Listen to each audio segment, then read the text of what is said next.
Welcome, everyone. We are so glad you're here for this special deep dive. Today, we're going to unpack a story you think you know, but one that holds one of the most profound and honestly most misunderstood moments in all of Scripture, the naming of Jacob. This isn't just about picking a name for a baby, oh no. This is about a divinely encoded mission. It's about cosmic strategy, the very mechanics of how spiritual reality works. So let's jump right in. Okay, I want you to really picture this. Feel it. We're in a tent, the air is thick. The only light is from a single flickering oil lamp, and Rebecca is in the midst of giving birth to twins.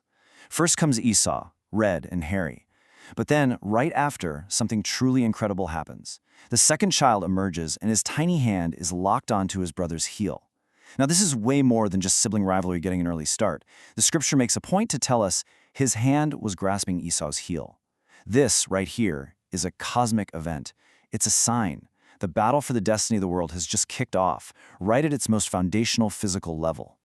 So to really get what's going on, we're going to follow the ancient path of the sages, a journey through what's called the Pardes, the 4 layers of meaning.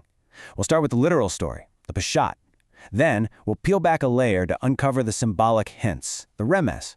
From there, we'll dive into the deeper interpretations, the Drash. And finally, we'll get to the heart of it all, the Sod, the mystical secret at the core of the story. This is our roadmap for today. All right, so let's start at the beginning, the literal foundation, the Pshat. What we have is this absolutely wild event. One twin is born literally holding on to the other's heel. It's so unusual, so defining, that it actually becomes the basis for his name. But you have to see that this single physical act is the seed for everything that comes next. The whole drama, the selling of the birthright, the deception to get the blessing from Isaac, the lifelong struggle between these two brothers, it all starts right here, with this one simple grasp. Now we're moving up a level, to the Remes, the hint. And the hint here is a linguistic one, and it's impossible to miss. The name Yaakov, which we know as Jacob, comes directly from this word right here, Ekev, which means heel. So his name isn't just inspired by what happened, his name is what happened. He is, quite literally, the one who grasps the heel. His entire identity is fused with this part of the body, the lowest part, the part that's always touching the earth. And this question right here, this is the central paradox we're going to be exploring. I mean, think about it. Why would a man who is destined to be a foundational pillar of the world, a man whose name will eventually become Yisrael, the one who wrestles with God, why would he be given a name that means the lowest, most vulnerable part of the body? The part that's always in the dust, the very part that the primordial serpent was cursed to strike. It feels like a total contradiction, doesn't it? But, as we're about to see, this contradiction, it's actually the key that unlocks his entire mission. You see, the heel, the Ekev, it's our interface. It's our connection point to the physical, messy, real world. But it's also the domain of that primordial serpent, that force of chaos and entropy. Remember the curse back in Eden? The serpent was told it would strike his heel. So by naming him Yaakov, he is placed, by design, directly into the serpent's territory, at the precise point of conflict. His mission isn't some lofty, heavenly battle. No, it's right here, on the ground, at the point of greatest vulnerability. Okay, now let's zoom out. We're moving to the Drash level, to see the bigger picture, the grand cosmic structure. To understand Jacob, you can't just look at him as one person. Kabbalah teaches us that the 3 patriarchs, Abraham, Isaac, and Jacob, are more than just historical figures. They are cosmic pillars. Each one of them embodies a primary divine energy, a sephirah, that literally helps form the architecture of reality itself. And here it is, the cosmic blueprint. First, you have Abraham. He represents the divine energy of chesed, pure, expansive, unconditional loving kindness. Just think of it as a constant outward flow of goodness. The color for that is white. Then his counterpart, his son Isaac, embodies Gevurah. That's strength, discipline, strict judgment. This is the energy of containment, of setting boundaries, and its color is red. So you have these 2 incredibly powerful and seemingly opposite forces. So you've got this pure white of Chesed and this pure red of Gevurah. Now, if you have unchecked kindness, it can actually become destructive. And unchecked judgment, well, that can be devastating. The system needed a mediator, and that is Yaakov. He is the Sephirah of Tiferet, which means beauty, harmony, truth. And this beautiful quote from Song of Songs hints at it. My beloved is white and red. Yaakov's whole job is not to choose between white and red, but to be the central pillar that integrates them, weaving kindness into judgment and judgment into kindness. He creates a sustainable, beautiful harmony. He is the balance point.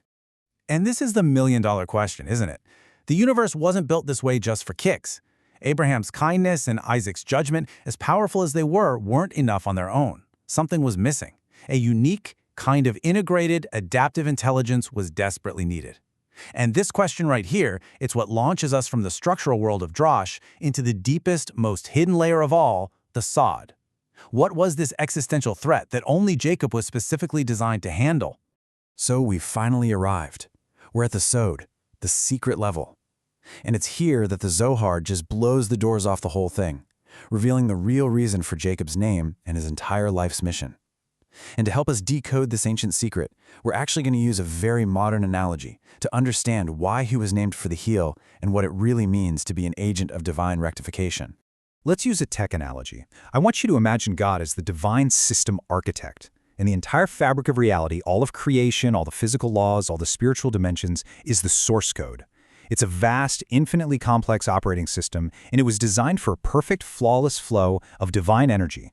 Now, into this perfect source code, a corruption gets introduced. The primordial serpent, what Kabbalah calls the Sitra Achra, the other side, isn't a literal snake in a garden. In our analogy, it's malware. It's a malicious, recursive, chaotic loop in the code that introduces disconnection from the source. We're going to call it the Serpent Protocol, and its primary function is to find vulnerabilities in the system, exploit them, and create fragmentation, pulling energy away from the main system and into itself.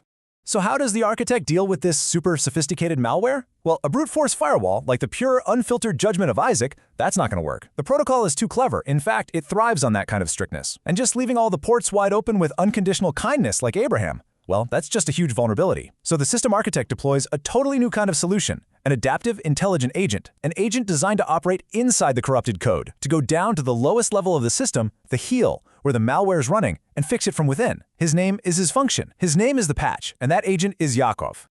Let's try another analogy. Think of it like a multi-generational video game. God is the game designer. Abraham and Isaac are these awesome high-level characters, but they have fixed abilities, like a tank or a healer. The Serpent Protocol is the final boss, a tricky, shape-shifting, deceptive entity. So the designer introduces a new player character, Jacob, and gives him a unique name that unlocks a special skill, Holy Cunning.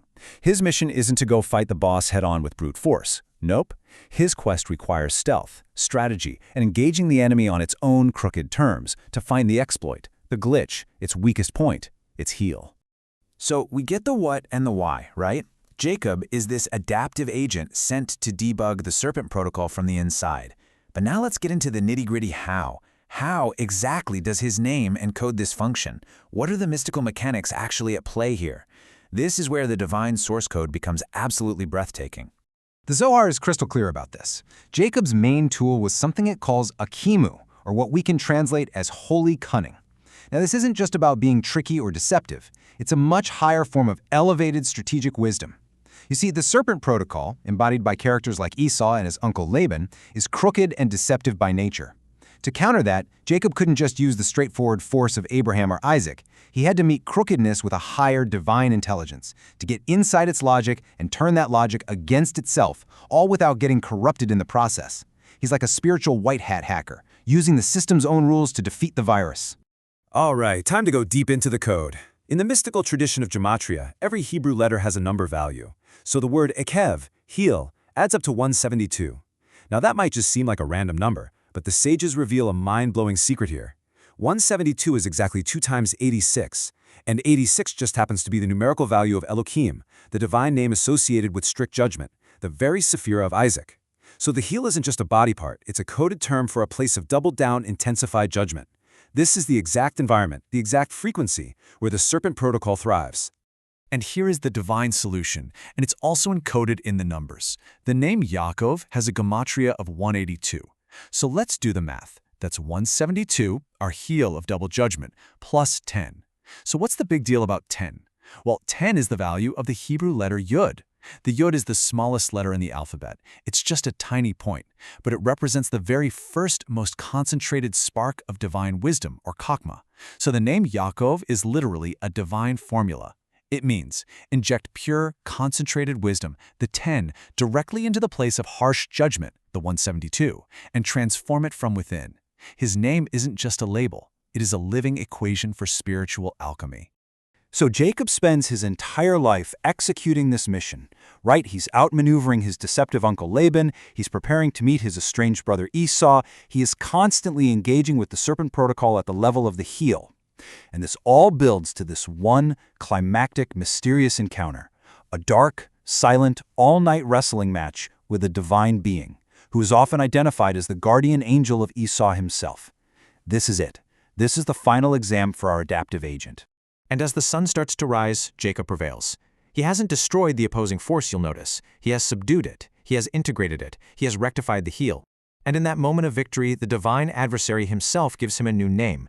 It's a promotion. His core function has evolved. The mission at the lowest level is complete, and a new, higher state of being is unlocked. And this table really shows the profound shift that takes place.